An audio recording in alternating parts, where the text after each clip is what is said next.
afternoon, everybody. Welcome to your Monday edition of the TraderMerlin show. It is, heck, I don't even know what date it is. I'm going to say it's the 11th of July today.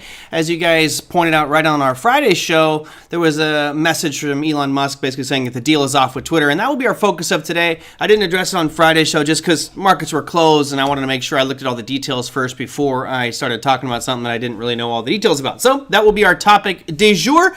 Twitter deal is dead. Now what? Good afternoon, everybody. Welcome wherever you are from. I know we have a lot of people here that are sitting out in some hot heat. Ron, 113 in Vegas. The good news is you have unlimited air conditioning almost everywhere you go in Las Vegas. I am here in probably, I'm going to say 73 degree temperature in Southern California. So hello, everyone. Enjoy your temperatures. I am going to dive right into our top 7 markets, and then we'll dive into some of the other pieces. I really want to take a look at some of the currencies as well, the dollar, the euro. If you guys saw my tweet today, first time in nearly 20 years that the euro hit parity. Let's start things off, not with Tesla. I'm going to start off with the worst and go to first with regards to our top 7 we like to talk about to start the show.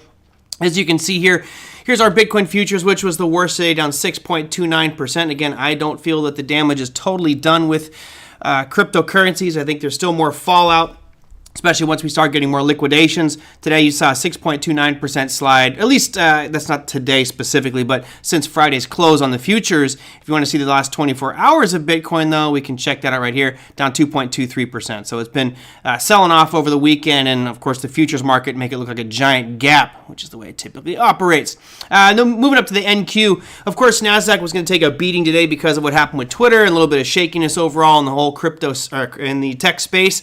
The good news for me, and we'll talk about this pattern here a little bit later on, we've talked about this cup and handle formation, which I got some pushback from skilled stocksmen who usually watch the show. And while he's technically right, I'll add my 2 cents on this pattern, and its location being of critical importance. So you notice that we hit our head against that kind of overhead supply level on Friday's session. Today we sold off. As long as we don't break the lows that we saw back the first week of July and maybe form a slightly higher low, well, that turns us from a cup and handle into an ascending triangle, which further bolsters the strength argument in the NASDAQ 100. On the day, down 2%, though, to 11,905. The Russell was just slightly better than that, down 1.87%, I think. Let me see. Yeah, 1.87%. On the day. Crude oil, 1.36% slide. Really nothing noteworthy technically, but still over 103. It's 103.38 per barrel for crude oil. Moving up through the indexes, it's going to be surprised who took first place today. Same pattern formation here with the S&P, although the decline was nowhere near as bad because it's a little more diversified than just techs and pharmaceuticals. S&P was down 1.01%. today, 39-point slide to 3,861 and change. Again, I'm watching this because if we do get a sell-off this week, hopefully it doesn't breach the lows from the first week of July. If we do, then, well, we might be challenging those lows we saw in middle of June. Gold sliding still. Now, we've had that 1,733 line drawn because it coincides with this many points of contact in the past, but it's not really the strongest demand zone, so I got a question asking how strong I felt about that demand zone. I said no. I don't think it's a great demand zone by any means, but it was just something that was coincidental and noteworthy that price has been hitting that level. Now today, we actually closed below that 1733. We're at 1732. You do have a tail from the previous trading session that goes a little bit lower than that. To me, this is actually a bearish flag formation. For those who might not know price patterns, what a bearish flag is. Typically with a bearish flag, what you get is a really aggressive impulse move down, which we can make the argument that that is your impulse move down, that blue line I just drew. And then what you generally get is prices either going sideways like this, and this is actually a very good bearish flag pattern on gold. So not anything exciting for the longs. If you're bullish on gold, this is not a very positive thing to see. However, personally, I love flags in uptrends, not so much in downtrends. What I would recommend is if you are looking at this move here on gold, to just wrap a box around the most recent action, this last 3 trading sessions, and say, okay, I'll make my decision once we get above that or below it. So right now we're in the middle, creeping towards a low. I would just stay right where you're at, although the bias right now does look like it's more to the downside on gold. Okay, last one that I normally don't talk about, don't really care about, but it's the most widely watched index around the world, surprisingly, thanks to CNN around the world. The Dow futures. Here is the Dow futures contract, you can see same kind of formation, kind of a cup and handle a little bit. Today was down, but not anywhere near as much as some of these other indexes, down 0.46% for the Dow, making it your best performer. And as you'll see, there is a lot of red in the space today. Now, before I dive into the Elon Musk conversation, I definitely want to look at a few other things. We talked about the dollar index and how it's just feels like it's getting stronger and stronger. And I pointed out that on Friday's session, we had a great shooting star, and I was expecting a pullback in that US dollar, right? Based off this chart right here. Now, of course, I think everybody here by this point should know my rules, right? Let me snap. So I'll snap this here. And if we put it right to the lows here, oh, it's not snapping. The low of that candle from Friday's session was, let me get this number exactly, 106.805. So pretty much right where that green horizontal line is. And you guys know my rules. If it opens above that and then starts trading below it, that's a shooting star. Make the trade. Have a stop loss in place, but all in all, looking great. Notice what happened today. We opened above it. We never dipped down below it. So someone was asking if I had shorted the dollar. First, I don't really trade the dollar futures. I'd be using this to trade other currencies like the euro or the yen. But you notice it never broke down. So even though I had that as a potential trade opportunity, it really didn't amount to anything. And it was the exact opposite, actually. It had just huge strength today. The Dixie up 1.24%. And of course, as the dollar continues to surge like this, we know that the majority of the dollar index, which is 6 different currencies, is the euro. And I thought that this would be noteworthy because we talked about this a few weeks back, said, you know what, if this keeps up, if this trend keeps dropping, we'll be at parity. Well, you know what, everybody?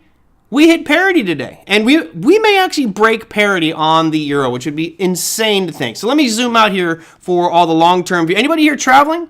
Anybody here in the room going to be going to Europe anytime soon? If you do, it's a hell of a time to go. Here's the monthly of the Euro USD, right? And I got all kinds of lines. Let me get some of this stuff off of here. Who cares about that line or that line? Parity is the one we're concerned with, so I'll leave that there. Let me just make this exactly one. We won't be doing 141 clicks, so we'll just do it that way. So last time, as I mentioned, I moved over to Italy back in May of 2021.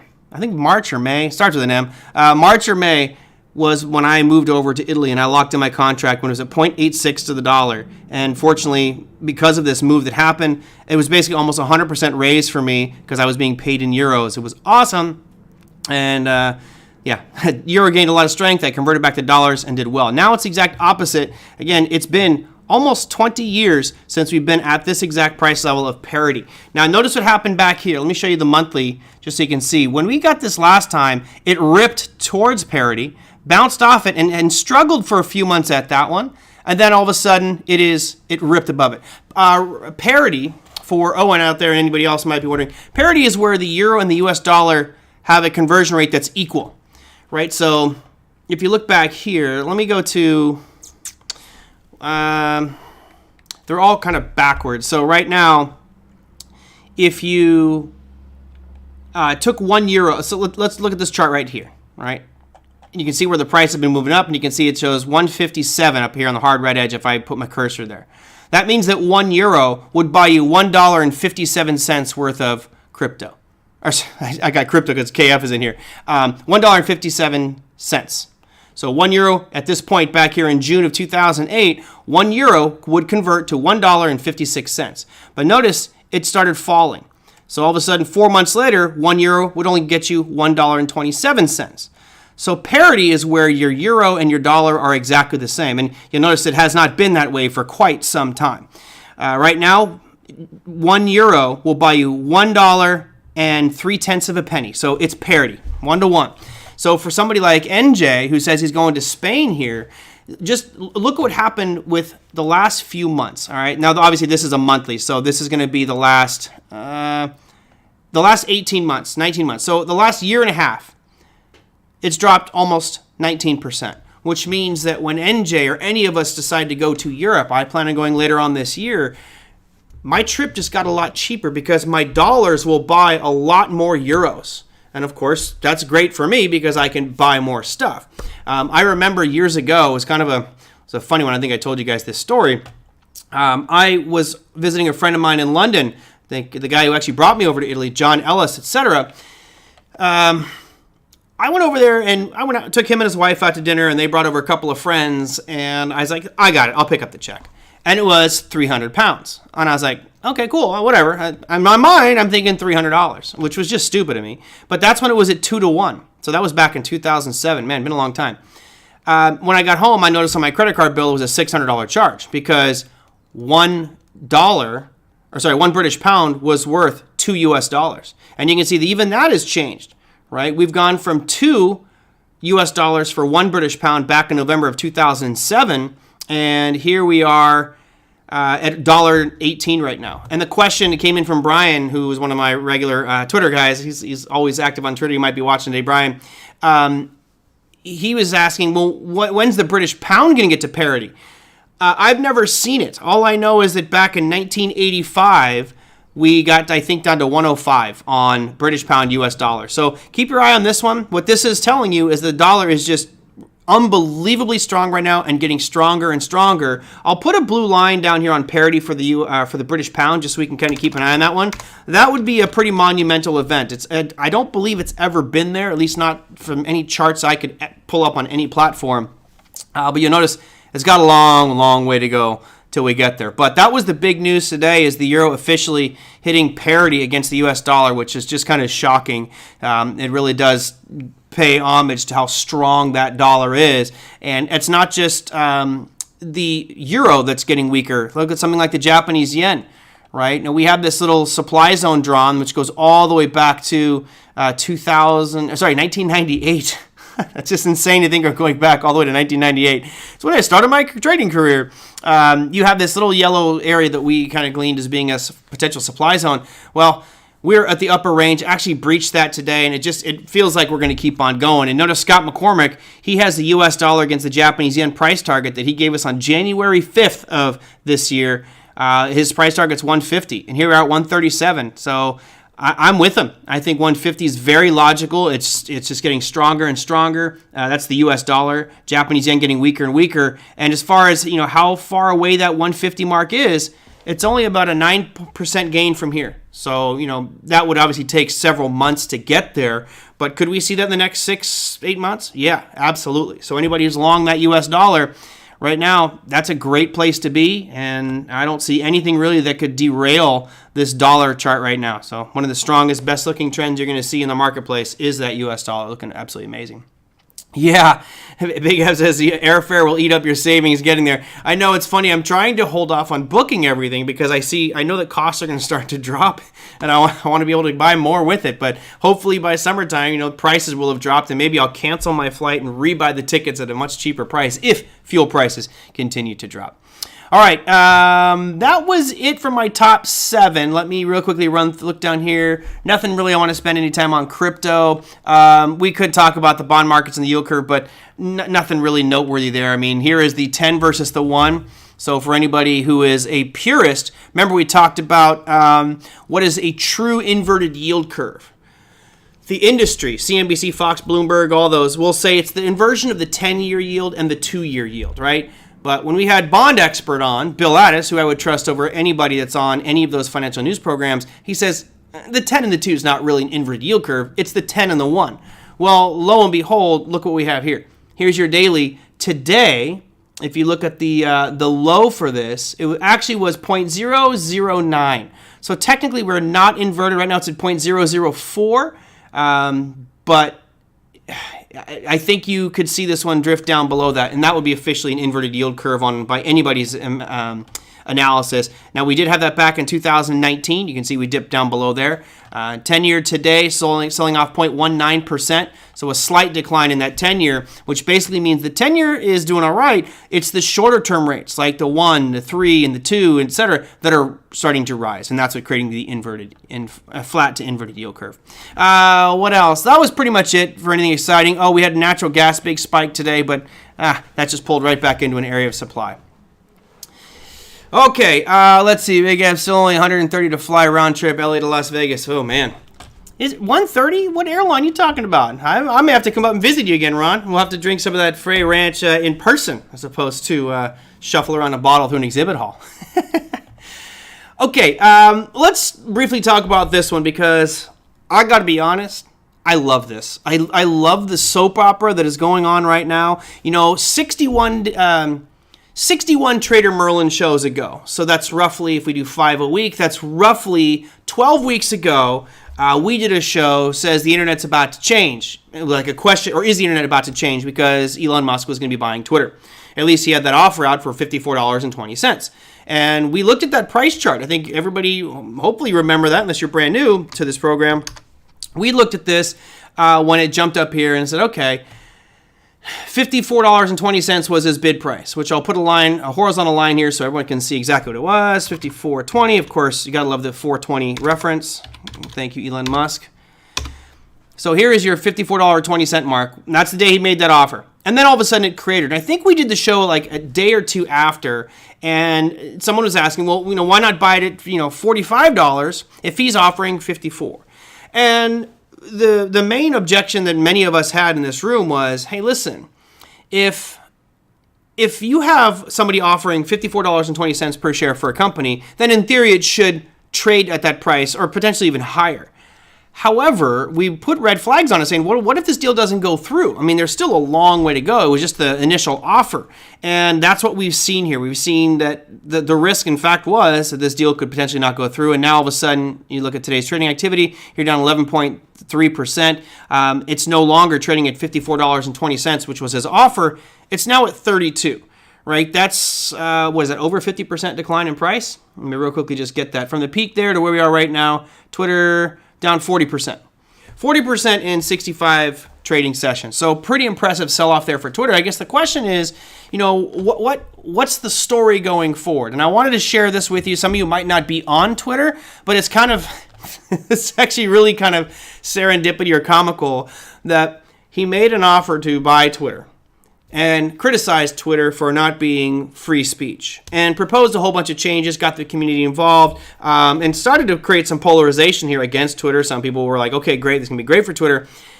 Now, all of a sudden, if you look at who is the greatest troll on Twitter about Twitter, it's Elon Musk. So the super irony here would be if all of a sudden Elon Musk gets banned from Twitter. Now that would just be the icing on the cake for this whole deal. But anyway, if you don't follow Twitter, I really wanted to show you this tweet that he posted today, or maybe it was yesterday. I think this is brilliant.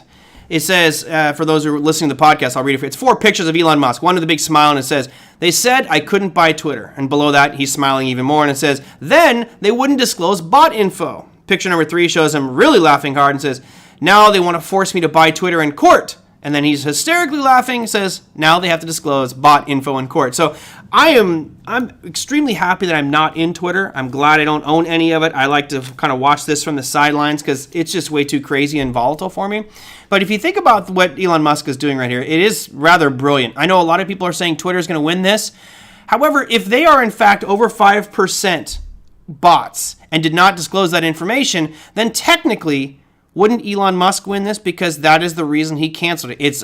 And their inability to provide information that they know, but they're not giving it to the buyer of a company. That's just a fiduciary obligation. It's kind of like saying, I'm selling my house, but I'm not going to give you the pest report that I've done. Well, why not? Well, because I don't have any pests. But then give me the report. Well, you have to trust me that I don't have any pests in the house. But you hired someone to do a report on the pests that are in your house. Legally, I'm required to get that report. And I think that's his argument. So I think it's brilliant. I actually kind of want to watch the court stuff. What was up 14% today? Well, Twitter was not up 14%. I kind of want to watch this court battle because I think it'll show a lot of the lack of transparency in big corporations like Twitter and inability for them to disclose information, which goes right into my theory and kind of my cornerstone for my trading philosophy, which is I don't trust anybody.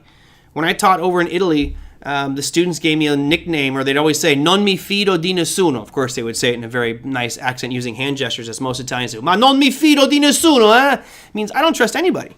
And I think this is a good statement towards that from Elon Musk and forcing it to be a public issue. Now, I don't know how this is going to go. I don't particularly care. What I do know is it's creating a lot of waves because I do have some tech stocks and I do own QQQ and XLK, so that's kind of hurting my positions. However, something like Twitter, I guess the question for everyone's mind is, well, where's this thing going to go? we are currently sitting at a pretty logical point for it to stall and stop. But after that, I mean, you do have some room to fall. 28 becomes a very attractive number. And then you have even further down this list here, you're looking at like 22 or 23. Yeah, Tom, that was really funny. Tom earlier says, I have the sneaking suspicion that his next offer is going to be some increment or some iteration with 420 in it, $24.20. Yeah, wouldn't surprise me to see that either. I kind of like the idea that Elon Musk is putting all this pressure on Twitter to disclose, to be transparent, because remember, they're supposed to be transparent to prospective buyers. Going forward, again, I don't know how it's all going to turn out. I will gladly watch this soap opera, and I know I saw here Joe says the cult of Elon Musk is going to have a rude awakening one of these days. I think so. However, I could definitely put myself supporting Elon Musk in this case, right? Personally, I don't know why you'd want to buy Twitter for that kind of money. Period. Again, we've talked about the power of news and media, and if you can control the narrative, if you can sway people's beliefs and opinions, that is the ultimate power. And if you look, there was a couple movies done about this, but one was called The Social Dilemma. I think that's what it was called. Did a really good job at showing how just by feeding you guys news stories, I say you guys, it's condescending, feeding all of us news stories that tailor to what we've clicked on, but then making them more dramatic. Because if I click on a story that says, learn about Bitcoin and how Bitcoin works, not very exciting. But if I click on something that says, here's how Bitcoin got hacked and scammers are stealing money from everybody, and it will take you down this rabbit hole of more and more sensationalism till ultimately it's polarized us one way or the other based off our click preferences. If you look at that kind of power, I think it might be worth the billions that he was going to spend on it. I'd like to think he actually wanted to use it for good as opposed to manipulation, but who knows? Greed, power, they go hand in hand. You guys might know a gentleman by the name of Gordon Gekko. If you don't, go see the original movie Wall Street with come on, I forgot his name. Michael Douglas. There's a line in there where he's talking to a bunch of people and he says, greed is good. Greed is right. Greed works. Of course, we all know the outcome of that movie. But, when you have that kind of power with something like Twitter, it could be potentially one of those vehicles to absolutely sway elections and manipulate the population, which I already think it's done. I think most of us would agree that the polarization, the separation, the extremist we've seen in America is unlike anything I've seen in my young lifetime. Elon told me the next offer is for 24.20. Bring it on. 24.20, would I be a buyer of Twitter at 24.20? Looking at this chart on a weekly, I probably would say you give me to 22.20. I gotta have the 24 in there, huh? I'll sell the 22.50s or $22 calls. I'll sell the 22.50 puts, collect some premium, and if it gets there, I'll be an owner. But I'm not that excited about owning Twitter at all. Let's see. So the other talk track here is that a lot of money would be coming back into Tesla because now Elon Musk can bring that back into the company. I don't necessarily know if I believe that. I still think we're stuck on this yellow range. I think, if anything, Elon Musk, that money he's taken out of Tesla will go to something else. It will go to some other project. It'll go to some other, maybe some new development, something that he's going to do. He seems to be the kind of guy who's always just innovating and trying new things. So I don't think that money's going to come back into Tesla personally. You can see that today's reaction by Tesla was down 6.55%. Of course, I think that is just due to broad market conditions, but you're stuck in a sideways action here on Tesla, and it's been that way for about a month and a half, 2 months now, so I wouldn't expect much to change there until it does, right? You're never going to change until it does. It's more fun to watch than a Johnny Depp trial. Oh, I don't know. Johnny Depp that was a great trial. That was really fun. Oh, DWAC?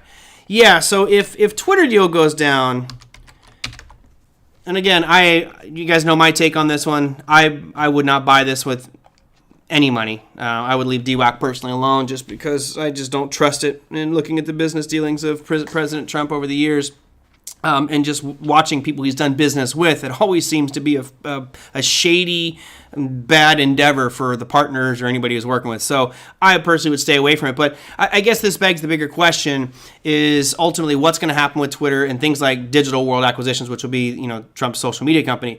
My gut would tell me that if Elon Musk makes it out of this trial, gets out of the situation with Twitter, that he would basically buy anybody at Twitter who was supporting him from a development perspective.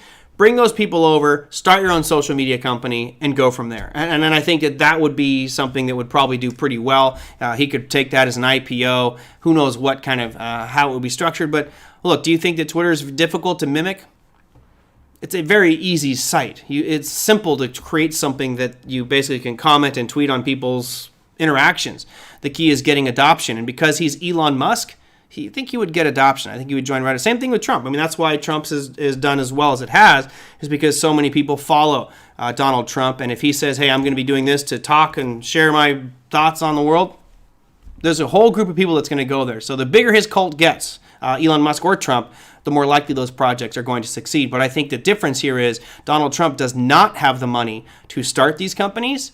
Elon Musk absolutely has the money right now and can just be dropping big paychecks to bring over the best developers. So kind of hoping that that's what happens. I'd like to see a competitor to Twitter that starts to move people away and maybe has a little more control. All right, what did I see? I'm on a big rant.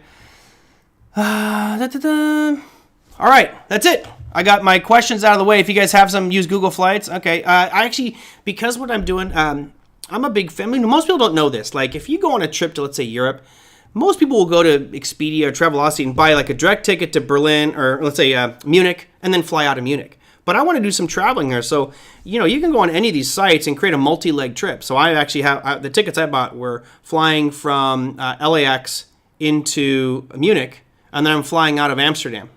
Now I could, fly from Munich to Amsterdam, but I'm taking trains all the way through, Prague and Berlin and Dresden and a bunch of other places. But I think that's a great piece. But I do use Google Flights. I'll always check there. Always check them out. Okay. Let's see. Ron says huge volume on Twitter. Better to sell calls than buy puts. Yeah, I would rather sell calls or sell puts right now, personally. But I would go a much lower level on Twitter. Let me bring it up. So we mentioned that 22. I haven't looked at the option chain, but if I can get some really good premium, maybe even just sell them this 29s, which would be a little too close. But if I could sell the 23s and collect some premium on that, because of the pain that's out there, a lot of people are buying puts on it. So I'd rather be selling those puts. I may check that out today. I didn't have time this morning to check that one out, but I may actually look at that tomorrow if this continues to drift down, is selling some puts at a significantly lower level. All right, I'm going to run through some questions here. These ones came in for those of you who are new. You can always ask questions on the YouTube page, simply whatever video you want, because it'll show up on my administration panel. Just type your questions on the YouTube videos, and I will get to those. You can also email me at TraderMerlin@gmail.com. When am I going to Europe? I'll be there for Oktoberfest. So I'm going to go first week of October for 2 weeks, which means no show for 2 weeks, unless maybe I do a remote one with my cell phone or something like that. So, question came in from Skilled Stocksman, who sent me quite a few over the weekend. He says, why did the Japanese yen shoot up when the ex-prime minister got shot? I got to be honest, hell if I know. Let's just roll up here and go to USD/JPY.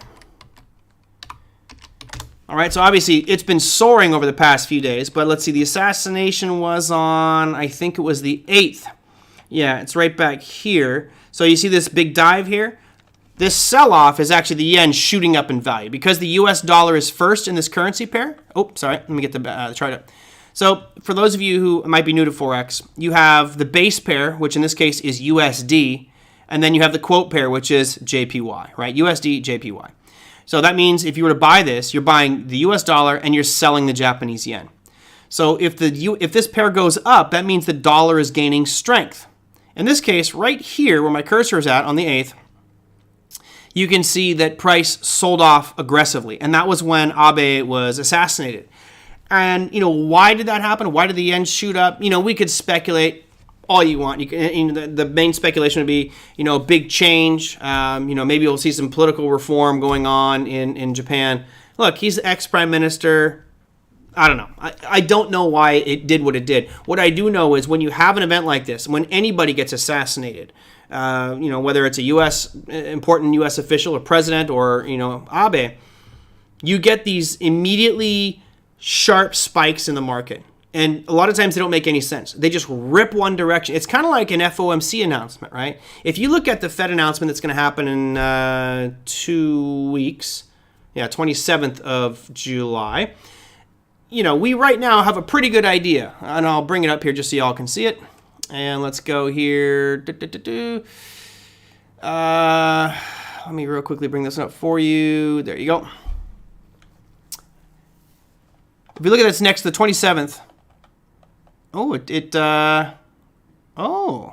okay. Well, it's still increasing. It's basically saying we're going to get 75 basis point increase. So we know that on that day, there's an extreme likelihood that we're going to see a 75 basis point increase. Great, right? If it comes out at 75 basis points on the 27th of July, what's going to happen? It shouldn't move, right? It should just be kind of flat and a non-event because, well, it's exactly what we expected. Instead, what's it going to do? It's going to have a huge rip up, it's going to have a huge rip down, and whipsaw people back and forth. And what it is it's the herd mentality of people going, oh crap, Abe got assassinated, yen's going to soar. And they jump on it right away, and all of a sudden you get these spikes. And it'll come right back down when people realize that, obviously this is not a good thing. So I don't know exactly why the yen shot up. I do know that there's this herd mentality. Well, once something starts to move after a major event, there's a snowball effect. So again, I'll use the FOMC meeting that's going to happen on the 27th. If that comes out at 75 basis points, should be no surprise. You guys can see on this chart right here, there's a 90% probability that that's going to happen. So what's the shock? Well, if they come out with this number and the market starts to sell off right away, you'll get a snowball effect. And a lot of people will just start doing market sell orders and tanking the market, and it's going to come ripping right back up. And that's pretty much it. Sympathy for the Japanese unification support? Possibly. I'm not too in-depth. I don't really follow the Japanese political scene at all, but I know that there is talks about all kinds of reform and the unification support. Either way, I just think when you get an announcement like this, and I mean, the same thing could be said if something happened to Biden. There's some of you would think that's great for America. Some of you would think that that's absolutely horrible for America.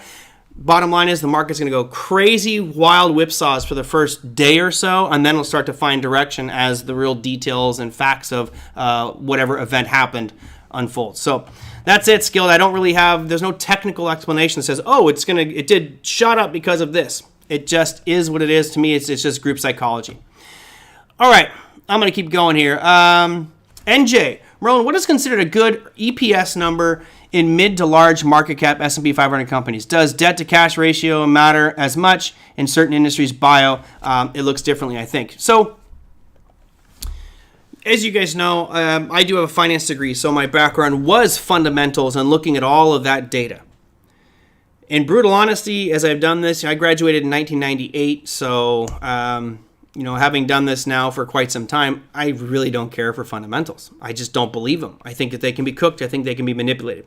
Now, I'll ask you guys a question, and you guys type it in the chat. I'm curious. I may have given away the answer a little while ago, but what is the average? If you look at the S&P 500, which takes, obviously, some of the larger, the top 500 companies that are traded in the U.S., what is the average PE ratio of the S&P 500, right? And going back a long time, there is an actual number that people will reference as being the average for the S&P 500.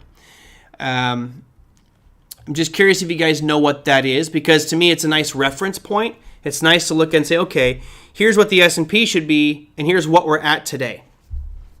So while I wait for some people to type in those responses, Michael says average 35. You're way high.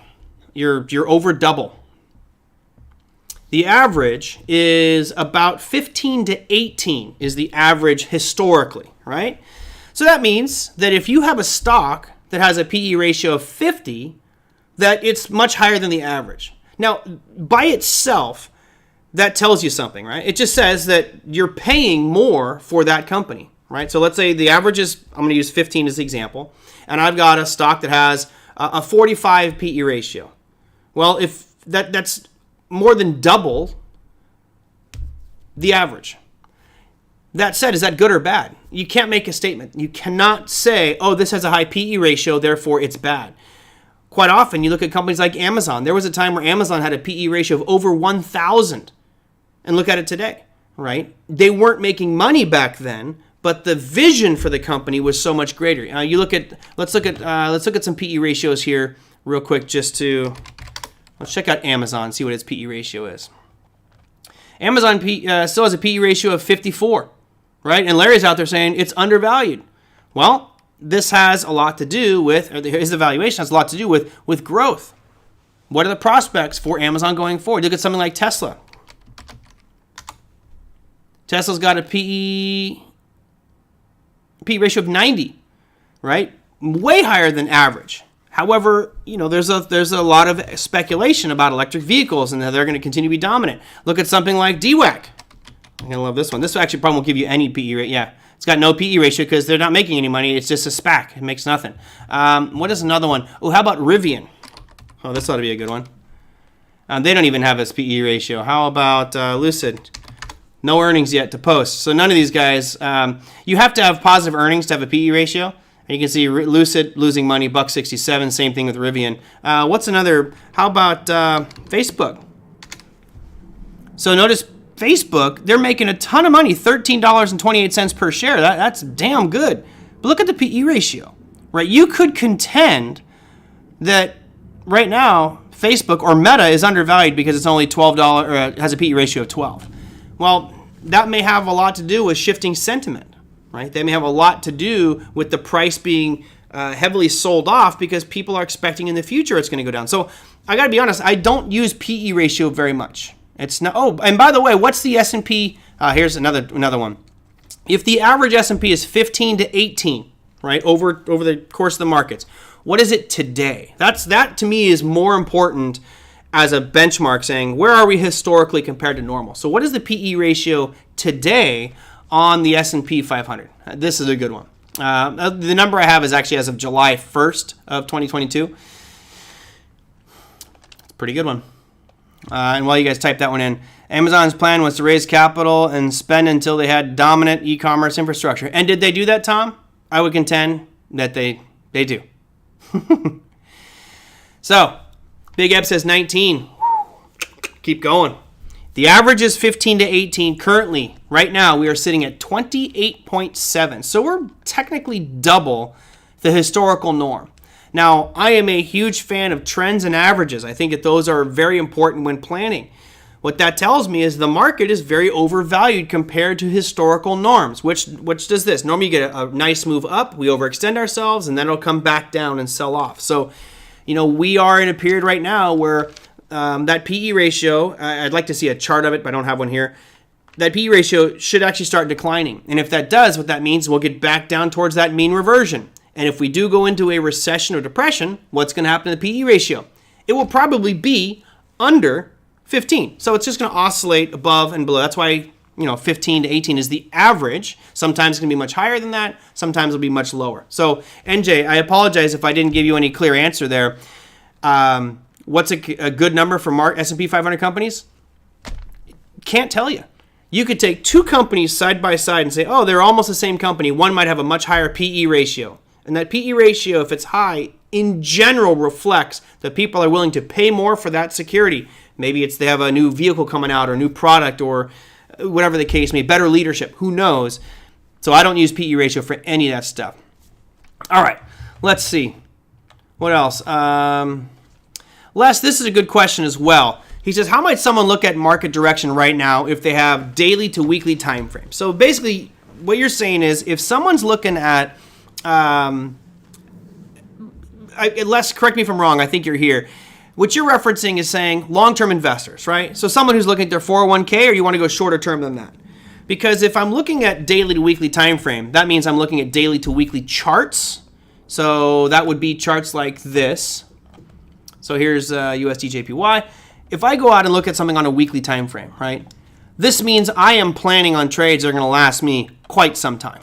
This is going to be trades that are going to be months.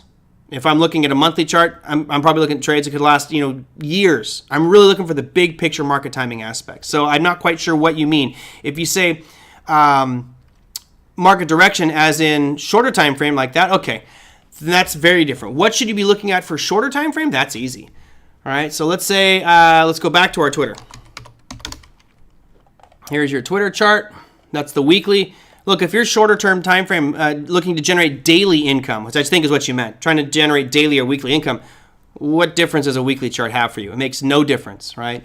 So I would say if I'm looking at time frames for me personally, and how do I generate money on a daily basis or a weekly basis, meaning I'm looking once a week to cash out or every single day, I always, and again, I have to say this with a cautionary, this is just my approach. And you'll see a lot of people that do this differently. My approach is I always start with the daily. To me, that is the benchmark where we've come from and where we may be going. So I start with the daily, and from there, I'll work my way down to a 4-hour time frame just to slice it up. Now, let me get this after-hour trading. Just to slice it up so I can see these gaps and give me targets, right? That's big for me. Once I've done that, I will go down to a 1-hour time frame, and I'm just doing this to hopefully identify certain supply and demand zones, areas that I think have a higher probability of stalling or turning price. And they're not always going to work, but I think I need to have something that gives me an edge, and for me, that's going to be supply and demand and looking at price action at certain spots. Like why did we have this action right here on July 22nd, right? And trying to anticipate what might happen when we get back there. So I start with the daily, I look at the 4-hour, I also look at the 1-hour, and then generally my execution is going to be done on 15 and 5s. I don't go any smaller than 5-minute time frame, even if I'm doing day trading, simply because I start to get too active. If you trade off a 1-minute time frame, you're going to be jigged in and out of these things so often. You make a ton of trades. A lot of times it'll damage your psyche because you're like, I've just taken so many trades. I've lost 60% of them. And you have small little winners. It's not worth it for me. It used to be back in the late 90s when I was day trading. Again, I was a maniac back then. Now I'm much more calm and reserved with regards to my trading. Still a maniac as a human being, but so that's how I would look at it, Les. Whether I'm trading daily or weekly, I'll start with the daily, look at the 4-hour, work my way down to a 1-hour, and then a 15 and 5. And I have 3 different screens set up. I'll show you here. I don't have a picture of it, but let me just real quickly draw a picture since you guys know I like to draw pictures. I will draw a picture of this one for you, so hold on 2 seconds as I draw this screen out for you. So there's that one. We'll change the color. Okay, now let me go here. So just for anybody who might be interested in, how do you set up your screen, I have 3 separate screens, obviously. So I got screen 1, screen 2, and screen 3. And they're all horizontal. Some people like to have them stacked. I don't. So what I do is the left and right monitor are cut into quads. All right, so there's the quads. And then the top is, I'll do 1 day. Let's go daily. And then this is 4-hour. This is my 60. This is my 15. And then the top row is the market, or whatever it is I'm referencing, and then this is the security. So basically, I always have the correlation on the tops. If let's say I'm looking at the S&P as my reference, so I've got the S&P on the top, but underneath I could have JP Morgan or Goldman Sachs if I'm trading individual securities. So it's always a comparison piece. I'm seeing how the security is performing in relationship to the overall market, and that's the same on all 8 charts on the left and the right. Now, in the center, generally what I'll have is watch lists. So I've got a couple different watch lists. And those watch lists, when I click on them, automatically change either the top row or the bottom row. So I'll have watch list, watch, L-I-S-T, and here's a market one where I'll have the S&P, NASDAQ, Russell, Dow, and then this is a filtered S&P 500 watch list that I look at individual securities and run my Bollinger filters, my candlestick filters, etc. Generally over here, I will have a couple more charts, which will be the 5. All right, so really I'm looking at 10 different charts for any security. And then here is mission control. I call it mission control, which is my, it's just the portfolio manager, so I can see what I'm in, what positions I have open, and then order entry on there as well, and with the level 2. So I have a lot of real estate, which helps me, but honestly, you don't necessarily need to have all of that info. Right? There's a lot of stuff that you could probably do without, but since I have the 3 screens, it's just comfortable for me to look at all that information. So hopefully that helped. You can look at PE by sector to determine where a good company should be. Tesla will come down to GE or GM.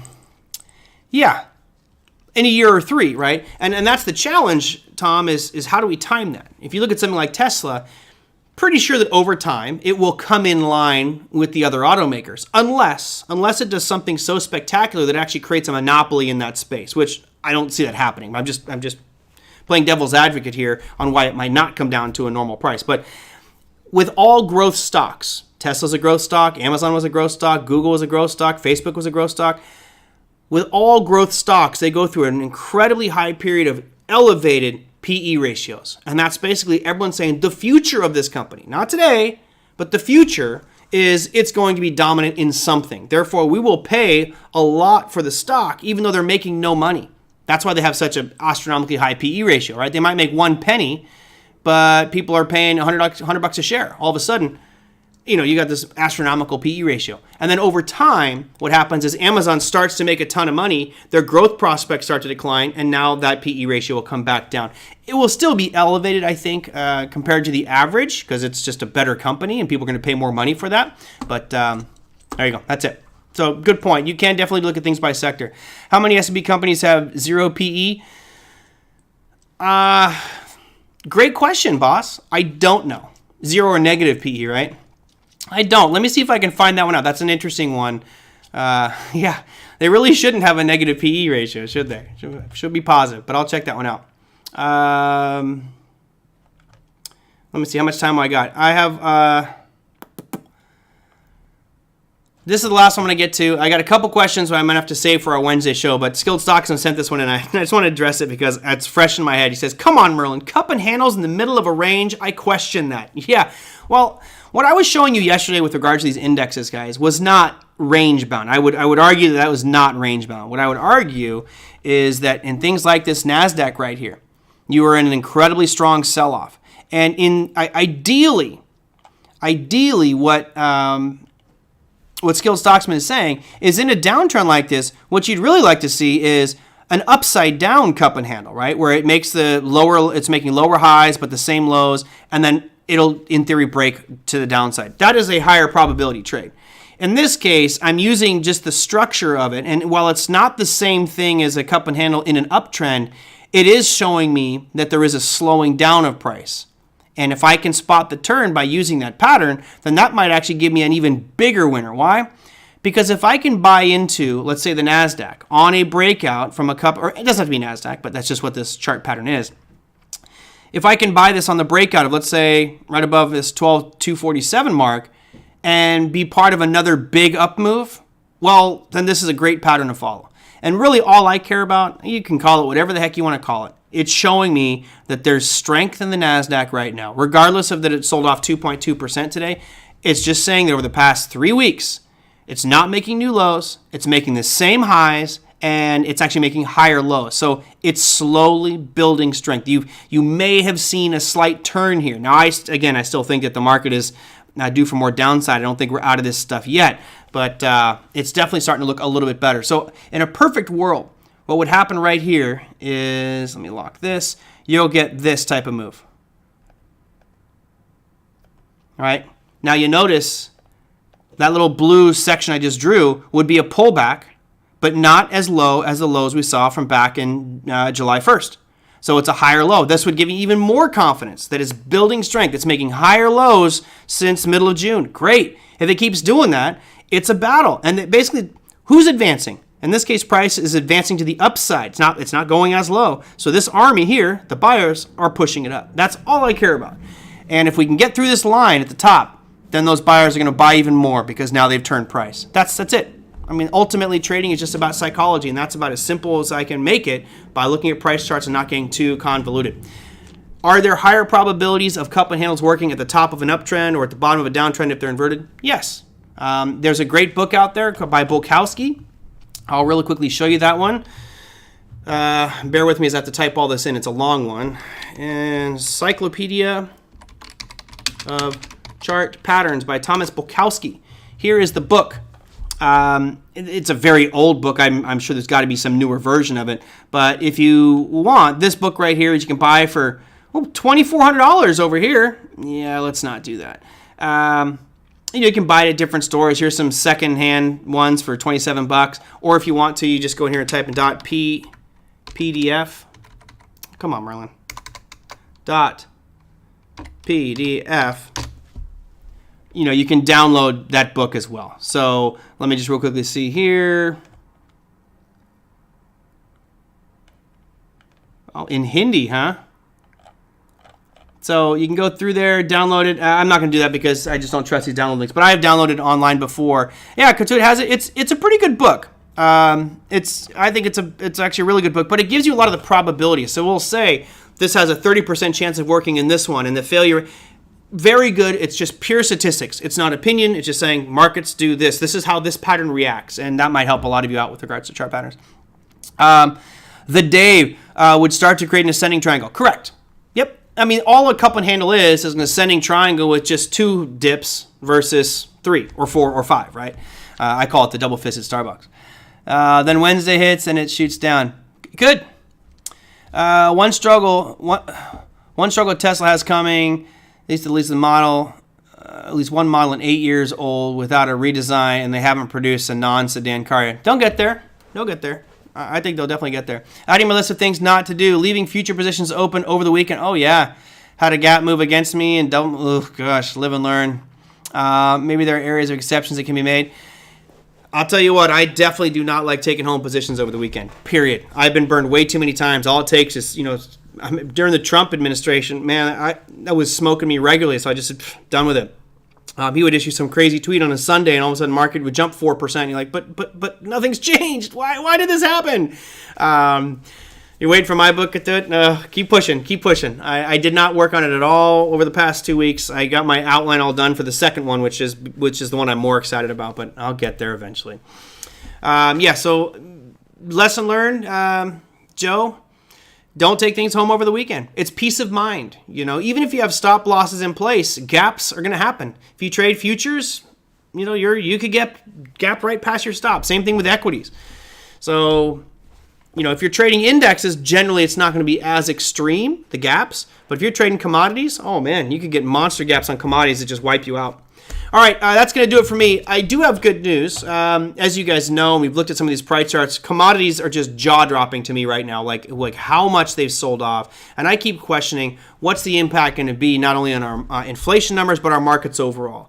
Then I take a step back and go, man, why are they falling so much? So we'll get shed some light on that one tomorrow. I do believe that Don Dawson, I'm pretty sure I have that on my calendar. Don Dawson's going to be our guest tomorrow, so I'm pretty excited about that. I have been trying. Oh, not Don Dawson. Hold on. I'm speaking out of tongues here. Scott McCormick. We're going to talk some commodities with Scott McCormick. Don Dawson might be in the next couple weeks. He did reach out and respond, so I was pretty excited about that. But I'd love to get Don Dawson back in the program. Scott McCormick will be my guest tomorrow. And you guys know we do the Beck Report. Bonds, equities, currencies, and commodities. I'm going to run through the bonds and equity side of things really quick unless you guys want to slow me down there.